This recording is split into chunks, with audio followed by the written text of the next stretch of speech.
अस्सलाम वालेकुम। Punjab public service commission की तरफ से एडवर्टाइजमेंट नंबर 30 में कॉमर्स कॉलेजेस की जो पंजाब के अंदर काम कर रहे हैं डिफरेंट सीट्स अनाउंस की गई हैं। इसके अंदर सीनियर इंस्ट्रक्टर या असिस्टेंट प्रोफेसर मेल ग्रेड 18 की रेगुलर बेस पे अपॉइंटमेंट है और इस्लामियात स्पेसिफिक टू इस्लामियात 19 सीटें अनाउंस की गई हैं और एक सीट इसमें है स्पेशल पर्सन कोटा, तो टोटल हो गई 20। तो 20 सीटें अनाउंस की गई हैं। ग्रेड 18 की इस्लामियात की सीट्स हैं। ठीक है, अगर आपने मास्टर्स किया हुआ है इस्लामियात में, आपने एमफिल किया हुआ है, पीएचडी किया हुआ है, you are eligible to apply. अब मैं आपको इसकी फर्दर इंस्ट्रक्शंस बता देती हूँ। देखें, पहला केस है कि अगर आपने पीएचडी की हुई है इस्लामियात के अंदर और इसके बाद आपने 3 साल सर्विस की हुई है। 3 साल सर्विस अगर आपने इंटरमीडिएट टू किसी कॉलेज में, गवर्नमेंट कॉलेज में अगर आपने पढ़ाया हुआ है, गवर्नमेंट भी मैंडेटरी नहीं है, गवर्नमेंट और प्राइवेट सेक्टर, लेकिन वो एक्सपीरियंस आपका काउंट होता हो। लाइक अगर आपने सुपीरियर कॉलेज में पीएचडी के बाद 3 साल पढ़ाया है तो आपका एक्सपीरियंस कंसीडर होगा। ठीक है, इसके अलावा अगर आपने किसी रिसर्च ऑर्गेनाइजेशन में काम किया है 3 साल, वो भी कंसीडर हो सकते हैं, या इसके अलावा इंटरनेशनल या नेशनल ऑर्गेनाइजेशन में काम किया तो भी कंसीडरेबल है। या तो आपने किसी एक चीज़ में 3 साल काम किया हो, या इनको तीनों को मिला के 3 साल काम किया हो, या दो में काम किया हो और 3 साल बने और तीसरे में काम ना किया हो तो भी, मतलब the point of considering is कि पीएचडी के बाद 3 साल मुलाजमत का एक्सपीरियंस होना चाहिए। क्लियर हो गई बात।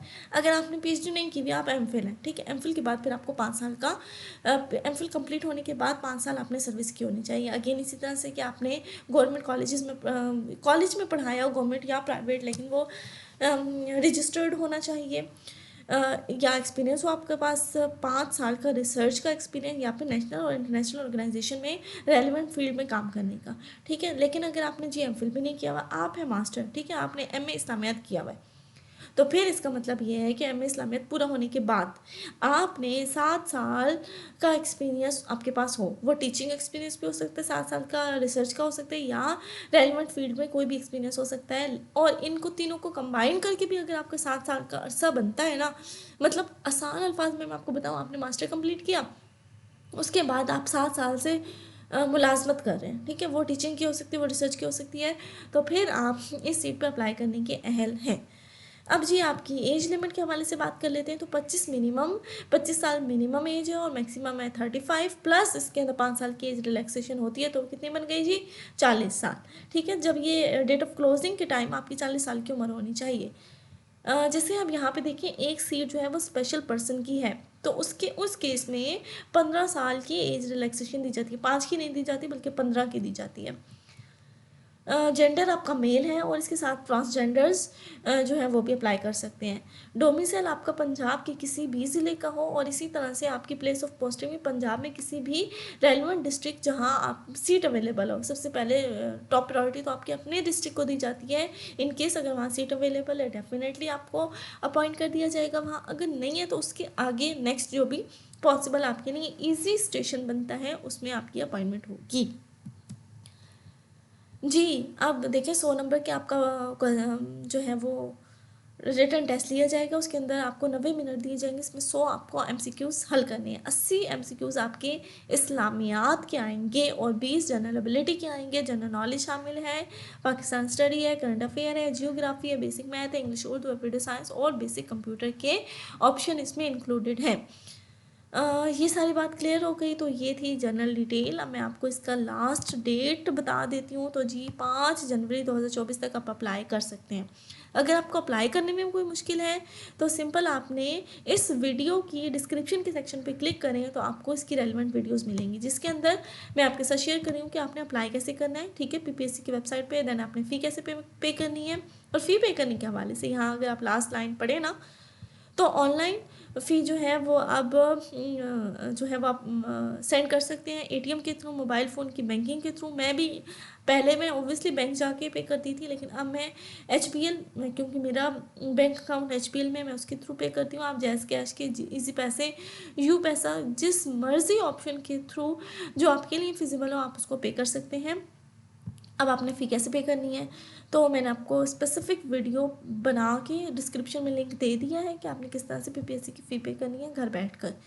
देन आपने जब एम ए इस्लामियात के हवाले से तैयारी शुरू करनी है, अब आपको ये भी तो पता होना चाहिए कि एम ए इस्लामियात के हवाले से कोर कोर्सेज कौन से हैं। लेट्स से अगर कंप्यूटर की बात करें तो आई नो कि कंप्यूटर के जी कोर कोर्सेज हैं प्रोग्रामिंग फंडामेंटल, DLD, ऊप, SC, डेटाबेस, सॉफ्टवेयर इंजीनियरिंग, इस तरह के 8 से 9 कोर्सेज होते हैं जो कि कोर कोर्सेज उस रेलिवेंट सब्जेक्ट के होते हैं।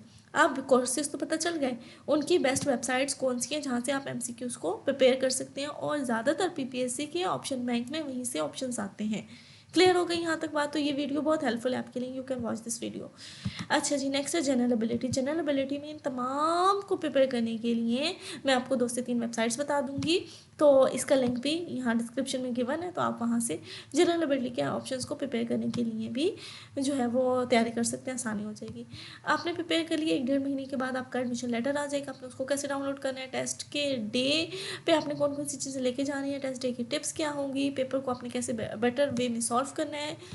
Let me clear one thing, मैंने 2 दफ़ा PPSC क्वालिफाई किया है, so based on this experience मैं आपको कुछ गाइडेंस दे दूँगी जो कि आपके लिए हेल्पफुल हो सकती हैं। और उसके बाद रिटर्न टेस्ट के बाद आपने इंटरव्यू की प्रिपरेशन के हवाले से कौन कौन सी चीज़ों को देखना है, तो उसका डाटा, मेमोराइजेशन की स्ट्रैटेजी, ड्रेसिंग, जर्नल टिप्स, फिर इंटरव्यू डे आपको कैसे मैनेज करना है उसको, आपने इंटरव्यू के बाद कौन कौन सी चीज़ों का ख्याल रखना है, या आपको फर्दर उसके बाद कौन सी चीज़ों को करना है, रिकमेंडेशन लेटर क्या होता है, ऑफर लेटर क्या है, सीट सिलेक्शन का प्रोसीजर, कौन सी जगह आप सीट सेलेक्ट करें, कौन सी बेटर होगी, वो कौन कौन सी चीज़ों को माइंड में रखना है in case of selecting your seat in your relevant district, joining day, general service की क्या टिप्स होंगे, salary, promotion, transfer, first salary का प्रोसीजर, और ACR PER के हवाले से डिटेल और उसकी फिलिंग। तो स्क्रॉल टू द अप, यहाँ ये इंपॉर्टेंट है कि आप नेक्स्ट स्टेप क्या है, आपने अप्लाई करना है, तो इफ़ यू आर इंटरेस्टेड तो आप वो वीडियो भी देख सकते हैं। Apart from this, if you are thinking कि you can apply at your own, तो please don't waste the time and right now click on PPSC website और आप उसको आज ही अप्लाई कर दें। No doubt last date is 5 जनवरी 2024, बट मैं कहूँगी कि आप उससे पहले अप्लाई कर लें, क्योंकि अक्सर ये होता है कि आखिरी डे पे PPSC की वेबसाइट डाउन हो जाती है, अप्लाई हो नहीं रहा होता और जनरल मसले मसाइल, तो उससे बहुत बेहतर है कि आप पहले से अप्लाई कर लें। So thank you so much for watching this video.